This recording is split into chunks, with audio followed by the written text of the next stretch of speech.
Go on or die. Harriet had found it hard to leave the warmth and friendliness too, but she urged them on.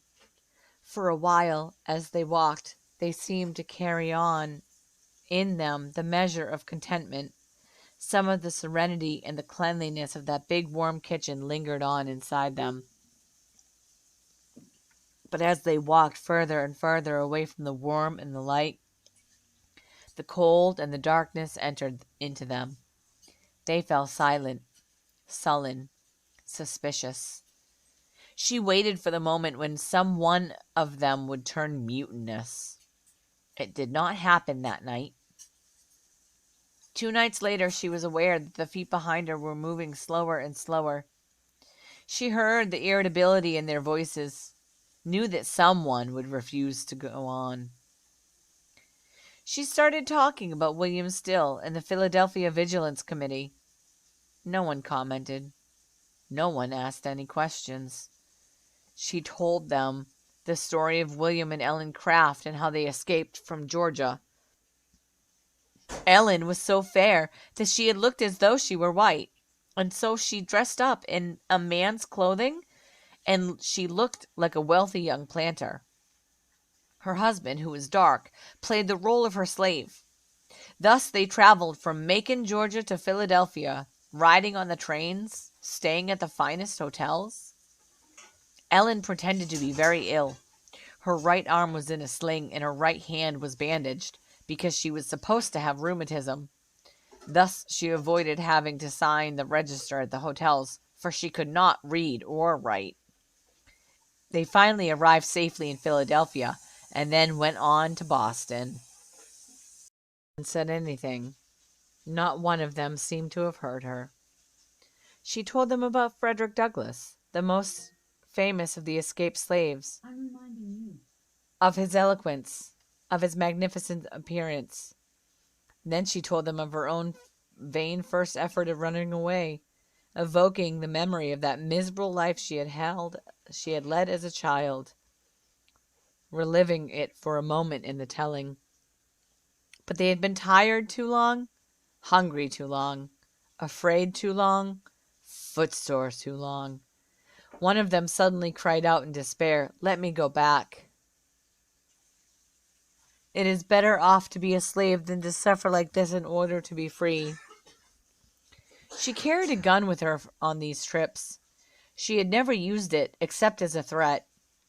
Now as she aimed it,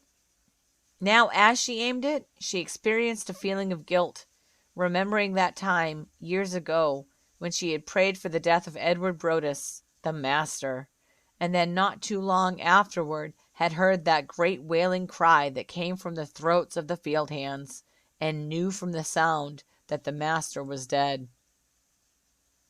One of the runaways said again, "Let me go back. Let me go back," and stood still, and then turned around and said over his shoulder, "I am going back." She lifted the gun, aimed it at the despairing slave. She said, "Go on with us or die." The husky, low-pitched voice was grim. He hesitated for a moment, and then he joined the others. They started walking again. She tried to explain to them why none of them could go back to the plantation.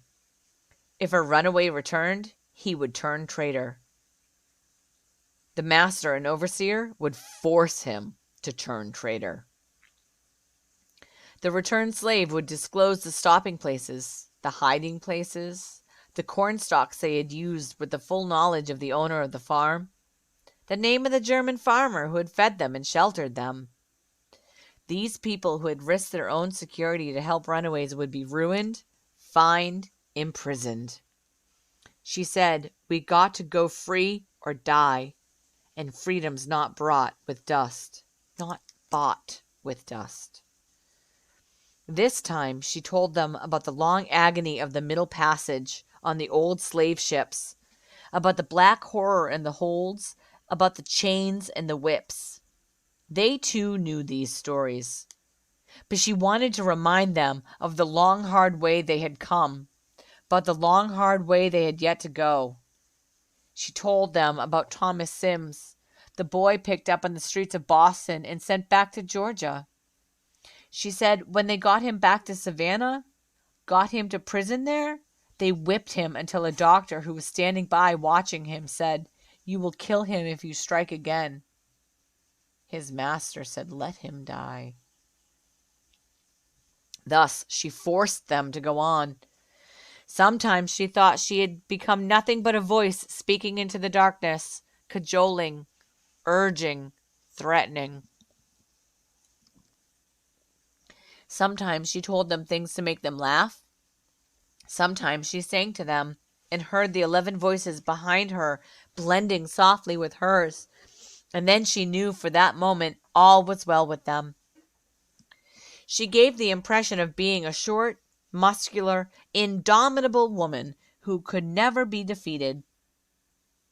Yet at any moment she was liable to be seized by one of these curious fits of sleep, which might last for a few minutes or for hours. Even on this trip, she suddenly fell asleep in the woods. The runaways, ragged, dirty, hungry, cold, did not steal the gun as they might have and set off by themselves, or turn back. They sat on the ground near her and waited patiently until she awakened. They had come to trust her implicitly, totally. They, too, had come to believe her repeated statement, "We got to go free or die." She was leading them into freedom, so they waited until she was ready to go on. Finally, they reached Thomas Garrett's house in Wilmington, Delaware. Just as Harriet promised, Garrett gave them all new shoes and provided carriages to take them on to the next stop. By slow stages they reached Philadelphia, where William Still hastily recorded their names and the plantations whence they had come, and something of the life they had led in slavery.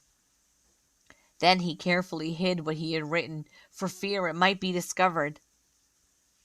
In 1872 he published this record in book form and called it The Underground Railroad.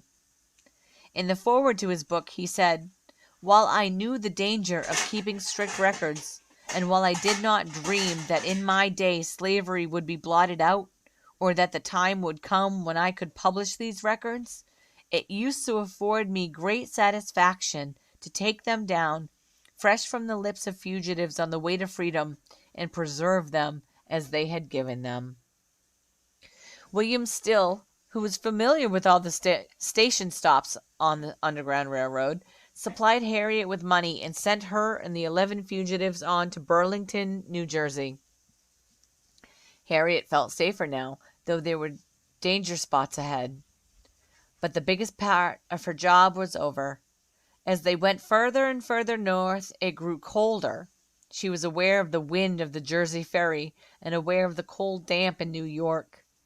From New York they went on to Syracuse, where the temperature was even lower. In Syracuse she met with the Reverend J.W. Logan, known as Jarm Logan. This was the beginning of a lifelong friendship. Both Harriet and Jarm Logan were to become friends and supporters of old John Brown.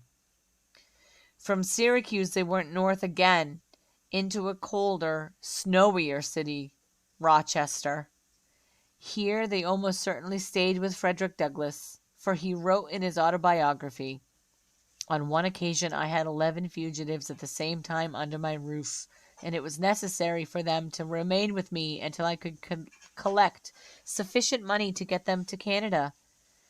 It was the largest number I had ever had at one time, and I had some difficulty in providing so many with food and shelter, but, as may well be imagined, they were not very fastidious in either direction, and were well content with very plain food and a strip of carpet on the floor for a bed, or a place on the straw in a barn loft." Late in December 1851, Harriet arrived in St. Catharines, Canada West, now Ontario, with the 11 fugitives. It had taken almost a month to complete this journey. Most of the time had been spent getting out of Maryland. The first winter in St. Catharines was a terrible one. Canada was a strange frozen land, snow everywhere, ice everywhere, and bone-biting cold, like the like of which none of them had ever experienced before. Harriet rented a small frame house in the town and set to work on to make a home. The fugitives boarded with her. They worked in the forests, felling trees, and so did she. Sometimes she took other jobs, cooking or cleaning houses for people in the town. She cheered on these newly arrived fugitives, working herself, finding work for them, finding food for them, praying for them, sometimes begging for them. Often she found herself thinking of the beauty of Maryland, the mellowness of the soil, the richness of the plant life there. The climate itself made for an ease of living that could never be duplicated in this bleak, barren countryside. In spite of the severe cold, the hard work, she came to love St. Catharines and the other towns and cities in Canada where black men lived. She discovered that freedom meant more than the right to change jobs at will, more than the right to keep the money that one earned. It was the right to vote and to sit on juries.